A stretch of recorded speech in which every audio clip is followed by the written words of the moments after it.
नमस्कार मंडळी. मार्गशीर्ष महिना संपून रविवार 21 डिसेंबर पासून पौष महिना सुरू होत आहे. या वर्षातील 12 महिन्यांपैकी एक असलेला हा पौष महिना. पण त्याविषयी अनेक समज आणि गैरसमज आहेत.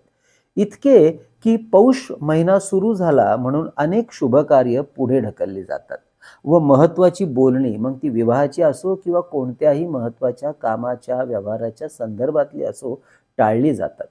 नवीन व्यवहार या काळात होत नाहीत, केले जात नाहीत. इतका हा पौष महिना वाईट असल्याची समजूत असल्यामुळे याची भयंकर भीती जनसामान्यांमध्ये पसरलेली आहे. तर धर्मशास्त्रानुसार हा महिना खरंच इतका वाईट आहे का? नक्की काय सांगते धर्मशास्त्र? काय काय करावं या पौष महिन्यात, याचीच विस्तृत माहिती आपल्याला या व्हिडिओमध्ये घ्यायची आहे. त्यामुळे व्हिडिओ संपूर्ण पहा. मंडळी, मी वास्तू ज्योतिष सल्लागार नयन धोत्रे आपल्याबरोबर गप्पा मारतोय आपल्या यूट्यूबवरील चॅनल ज्योतिष कट्टा यामधून. वास्तू, ज्योतिष, मंत्र, साधना, उपासना, धर्म, अध्यात्म अशा गूढ शास्त्रातील विविध मुद्द्यांची शास्त्रोक्त माहिती घेण्यासाठी ज्योतिष कट्टा हे चॅनल अवश्य सबस्क्राईब करा व सर्व व्हिडिओ वेळेवर पाहण्यासाठी सोबत दिलेलं बेलचं चिन्ह सुद्धा दाबा. चला तर मग आजच्या या भागामध्ये आपण माहिती करून घेऊया या पौष महिन्याविषयी समज आणि गैरसमज. पौष महिना हा हिंदू धर्मातील 10वा महिना, तर हेमंत ऋतूमधला दुसरा मास म्हणजेच पौष महिना.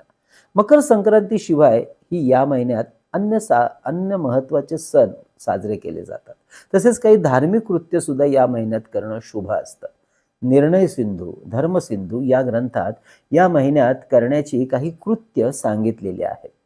आता ती माहिती करून आपण घेतो. पहिलं म्हणजे पौष पौर्णिमेपासून पौर्णिमांत माघ सुरू होतो, म्हणून या दिवसापासून माघ स्नानाला प्रारंभ करावा. यावर्षी पौष पौर्णिमा असणार आहे शनिवार 3 जानेवारी 2026. याच दिवशी शाकंभरी पौर्णिमा सुद्धा साजरी केली जाते. दुसरं पौष शुद्ध अष्टमी ते पौर्णिमा हा शाकंभरी देवीचा महोत्सव, शाकंभरी नवरात्र उत्सव सुरू होतो. मंडळी, याचं महत्व शारदीय नवरात्र उत्सवाप्रमाणेच असते. या काळात देवीच्या भक्तांनी अवश्य देवीच्या विविध मंत्रांचं पठण करावं. शक्य झाल्यास शाकंभरी स्तोत्राचे पाठ करावेत. यावर्षी शाकंभरी नवरात्र सुरू होत आहे रविवार 28 डिसेंबर 2025 पासून व नवरात्राची समाप्ती होत आहे शाकंभरी पौर्णिमा या दिवशी, म्हणजे शनिवार 3 जानेवारी 2026 या दिवशी.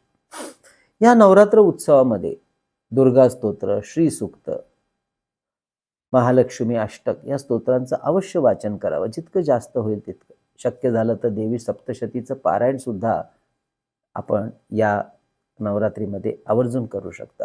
देवीचा नवार्णव मंत्र ऐं ह्रीं क्लीं चामुंडाय विच्चे या मंत्राचा पाठ सुद्धा रोज कमीत कमी 1 माळा आणि वेळ असेल तर जास्तीत जास्त 9 किंवा 11 माळा जप या नवरात्र उत्सवात आपण करू शकता.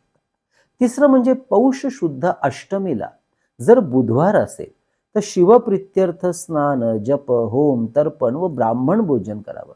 म्हणजे यावर्षी मात्र हा योग नाही, कारण पौष शुद्ध अष्टमीला यावेळी रविवार आलेला आहे. पण माहिती असावी.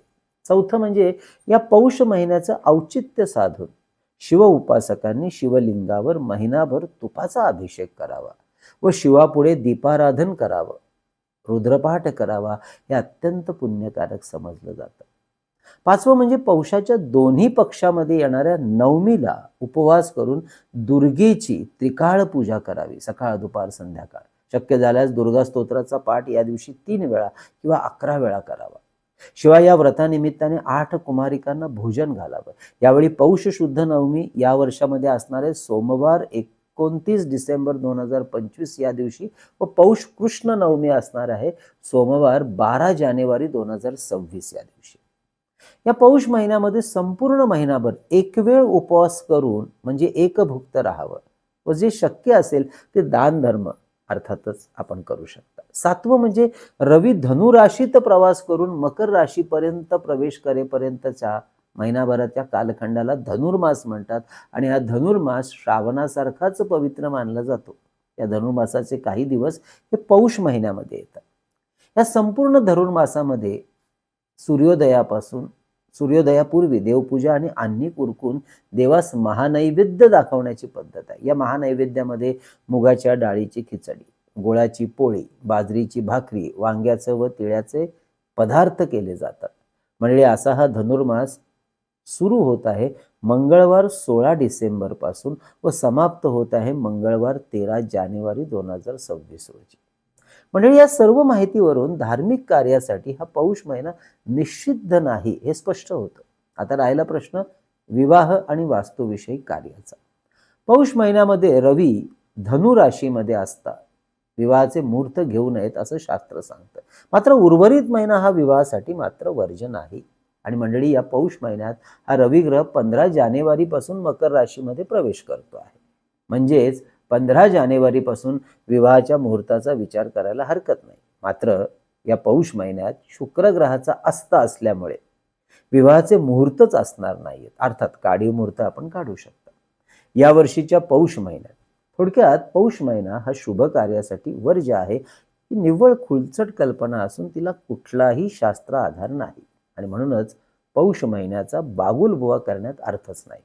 म्हणजे अगदी साध्या आणि सोप्या सहज भाषेत सांगायचं झालं तर श्री खंडोबा आणि म्हाळसा देवी यांचा विवाह पौष महिन्यातील शुक्ल त्रयोदशीला मृग नक्षत्र असताना गोरज मुहूर्तावर झाला साताऱ्याजवळील पाल या गावी व आताही परंपरेप्रमाणे इथे हा उत्सव साजरा होत असतो. त्यामुळे जनसामान्यांना या महिन्यामध्ये विवाह करण्यास हरकत नसावी. गृहप्रवेश आणि वास्तुशांतीसाठी सुद्धा हा महिना अजिबात वर्ज्य नाही. मुख्य घराचं बांधकाम या महिन्यात अर्थात सुरू करू नये, पण अगोदर सुरू असलेलं बांधकाम थांबवू नये, ते सुरू ठेवावं. घराऐवजी कुंपण किंवा अन्य कामं करायला हरकत नाही. घराची दुरुस्ती, रंगरंगोटी, फर्निचर वगैरे आपण अवश्य करू शकता. संपूर्ण महिनाभर घर खरेदी, दागिने खरेदी, प्रवास व अन्य नैमित्तिक कामं निर्धास्तपणे करू शकता. काहींच्या मते पौष हे नाव पुष्य नक्षत्रावरून मिळाले असल्यामुळे याचा नक्षत्र स्वामी शनीचा प्रभाव या महिन्यावर असतो आणि शनी ग्रह वैवाहिक सौख्यासाठी मारक असल्यामुळे या महिन्यामध्ये विवाह करू नयेत. परंतु प्रत्येक महिन्याच्या पौर्णिमेला जे चंद्र नक्षत्र असतं त्यावरून त्या महिन्याला नाव मिळालेलं आहे. जसं चित्रावरून चैत्र, विशाखावरून वैशाख इत्यादी. आणि पौर्णिमेच्या चंद्र नक्षत्राचा त्या महिन्यावर प्रभाव असतो असं ज्योतिषशास्त्राच्या आधारावर सांगतात. त्यापैकी पौष पौर्णिमेला पुनर्वसू नक्षत्र असतं. त्यामुळे हा युक्तिवाद सुद्धा तकलादू आणि न पटण्याजोगा वाटतो. पौष महिन्यामध्ये शुभ कार्य करत नाहीत ही रूढी बनली आहे, म्हणून ती पाळावी. कारण शास्त्रात रूढी बलयेसी असं वचन आहे. असा युक्तिवाद काही जण करतात. मात्र खरं तर या वचनाचा अर्थ काय, तर शास्त्रापेक्षा रूढी बलवान असा नसून शास्त्रापासून उत्पन्नच झालेली रूढी बलवान असा काढता येतो. अर्थात जी रूढी शास्त्रापासून उत्पन्नच झाली नाही ती न पाळणंच योग्य. म्हणजे आजचा हा विषय पौष महिन्याचा कसा वाटला अवश्य कळवा. म्हणजे आध्यात्मिक साधना उपासना मात्र नेहमीच करावी. कारण आपल्या मानसिक स्थितीला स्थिर करण्यासाठी ही उपासना महत्त्वाची असते. अशीच आध्यात्मिक साधना आणि उपासना करण्यासाठी आपल्या ज्योतिष कट्ट्याच्या वतीने दत्त महाराजांच्या पवित्र भूमी म्हणजे सांगली जवळील नृसिंहवाडी या ठिकाणी भरगच्च अशा आध्यात्मिक कार्यक्रमाचं 3 दिवसाचं आयोजन, नियोजन, प्रयोजन येत्या नवीन वर्षाच्या पहिल्याच महिन्यात म्हणजे जानेवारी 2026 मध्ये करण्यात आलेलं आहे. 9, 10, 11 शुक्रवार, शनिवार, रविवार जानेवारी 2026. कार्यक्रमाची अधिक माहिती घेण्यासाठी, आपली नाव नोंदणी करण्यासाठी अवश्य कार्यालयाच्या संपर्क नंबरवर व्हॉट्सअप मेसेज करून माहिती घ्यावी.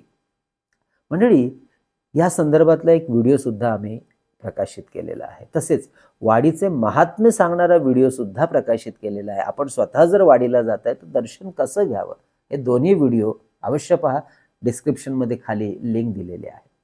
म्हणजे आपल्या ज्योतिष कट्ट्याच्या वतीने या वर्षभरामध्ये 3 पुस्तकं प्रकाशित केली. त्यापैकी विविध स्तोत्र आणि मंत्र यांचं संकलित केलेलं अप्रतिम पुस्तक चैतन्य लहरी भारतात आपण कुठेही मागवू शकता. 9892156163 या आमच्या कार्यालयाच्या संपर्क नंबरवर 331 रुपये फोन पे करून त्याचा स्क्रीनशॉट, तुमचा संपूर्ण पत्ता, पिनकोड नंबर आम्हाला व्हॉट्सअप करा. तसेच परमपूज्य टेंबे स्वामी महाराजांनी रचलेला अप्रतिम ग्रंथ श्री सप्तशती गुरुचरित्र सार 151 रुपये फोन पे करून आपण मागवू शकता. हा ग्रंथ स्त्री, पुरुष, आबाल, वृद्ध वाचन आणि पारायण सुद्धा करू शकतात. 700 ओव्यांचा अप्रतिम ग्रंथ. तसेच अष्टोत्तर शतनामावली 108 नावं असलेले विविध देवदेवता आणि काही महत्त्वाचे ग्रह 24 यामध्ये संकलित केलेले आहेत. ₹151 फोन पे करून आपण हाही ग्रंथ मागवू शकता.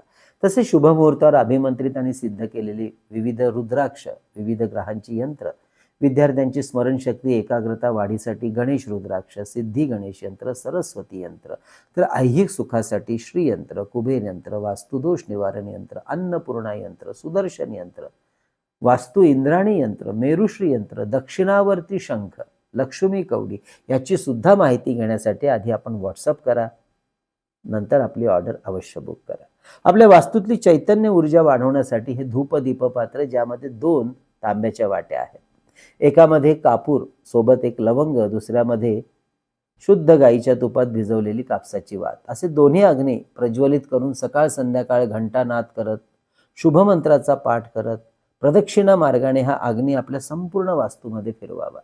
वास्तूतली चैतन्य ऊर्जा वाढते. वास्तूतले काही छोटे मोठे वास्तुदोष निवारण होण्यास सुद्धा उत्तम मदत मिळते. अनेकांनी याचा लाभ घेतला. आपल्यालाही ऑर्डर करायचं आहे, खाली डिस्क्रिप्शनमध्ये माहिती दिलेली आहे. मंडळी, असा हा पौष महिना अगदी सर्व धार्मिक कार्यासाठी अशुभ नाही हे आपल्याला कळलेलं असेलच. तरीही आपल्या जाणकार गुरुजींचं मार्गदर्शन घेऊन जे काही आपल्याला धार्मिक विधी करायचे असतात आपण करू शकता. मंडळी, आजचा हा विषय कसा वाटला अवश्य कळवा. जास्तीत जास्त लोकांपर्यंत हा विषय पोहोचावा म्हणून शेअरसुद्धा करा. आवडला असेलच तर लाईकसुद्धा करा. कळावे लोभ असावा. धन्यवाद.